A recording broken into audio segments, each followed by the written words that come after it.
नमस्कार दोस्तों, मैं doctor Ravishankar Sahni, physiotherapist plus physiotherapy से आज मैं आप लोगों के साथ कमर दर्द के बारे में कुछ बात करना चाहता हूं। कमर दर्द में हमें क्या नहीं करना चाहिए और क्या करना चाहिए, ये दो बात मुख्य रूप से जानना चाहिए। अगर ये दोनों चीज़ें हम सही तरीके से करते हैं तो हम कमर दर्द से जल्दी निजात पा सकते हैं। इसमें सबसे पहले हम आप लोगों को ये बताएंगे कि कमर दर्द में हमें क्या नहीं करना चाहिए। तो अगर आपको कमर में दर्द है, काफ़ी दिनों से आप परेशान हैं या तुरंत में ही कमर दर्द शुरू हुआ है, 2-4 दिन हो गया और आप दवा खाने आराम नहीं मिल रहा है, तो आप इसमें सबसे पहला काम आपको ये ध्यान देना है कि आपको आगे नहीं झुकना है। सबसे पहला परहेज होता है कि हमको आगे नहीं झुकना है। दूसरा परहेज ये है कि आगे झुक करके कोई काम नहीं करना है। तीसरा परहेज इसमें होता है कि हमको आगे झुक करके कोई वजन नहीं उठाना है। चौथा परहेज ये है कि हमको नीचे उकड़ू या पालथी मारकर नहीं बैठना है। पांचवा परहेज हमारा ये होता है कि हमको इंडियन टॉयलेट नहीं यूज करना होता है। और सबसे लास्ट वाला जो इसमें परहेज है वो ये है कि हमको कोई भी ऐसे कार्य को नहीं करना है जो हम लंबे समय तक एक पोजीशन में रह करके करें।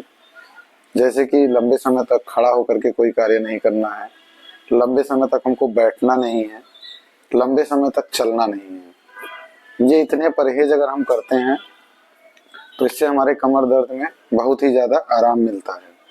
उसके साथ साथ अगर हम क्या करना चाहिए इस बात को भी जानते हैं तो फिर हमको और भी ज़्यादा इसमें आराम मिल जाता है। जैसे सबसे पहला चीज़ हमको क्या करना चाहिए, इस बात को ज़रूर समझिए कि सबसे पहली जो प्रथम बात इसमें होती है वो ये होता है कि हमको कमर का बेल्ट का प्रयोग करना है। और जब भी हम गाड़ी से कहीं आ रहे हैं या जा रहे हैं तो कमर का बेल्ट लगाना है।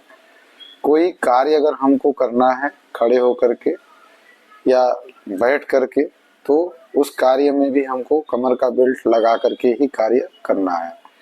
दूसरा काम इसमें ये है कि अगर हम कुर्सी पे बैठ के काम करने वाला कोई कार्य करते हैं, जैसे हम कंप्यूटर ऑपरेटर हैं, बैंक में मैनेजर हैं, या बैंक का कोई कार्य है, या कोई हमारी शॉप है जहाँ पे हमको लंबे समय तक बैठ के काम करना है, तो हमको बैक सपोर्ट के साथ कुर्सी पर बैठना है, जिससे कि हमको काफ़ी राहत मिल सके और हमें आराम मिले।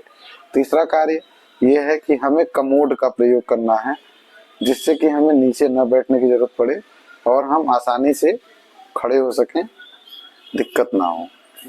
चौथा कार्य ये करना है कि कमर में जहाँ पे दर्द होता है उस हिस्से में गर्म पानी की सिकाई करनी है। 10 मिनट सुबह में सिकाई करना है और 10 मिनट शाम को सिकाई करना है। जब सिकाई हम कर लें तो सिकाई करने के बाद कोई भी दर्द का तेल लेकर के उस हिस्से में हल्की मालिश करनी है, कम से कम 4 से 5 मिनट तक। और जब हम उस पर मालिश कर लें तो मालिश करने के बाद कोई भी दर्द का मलहम या स्प्रे उस पर मारना है।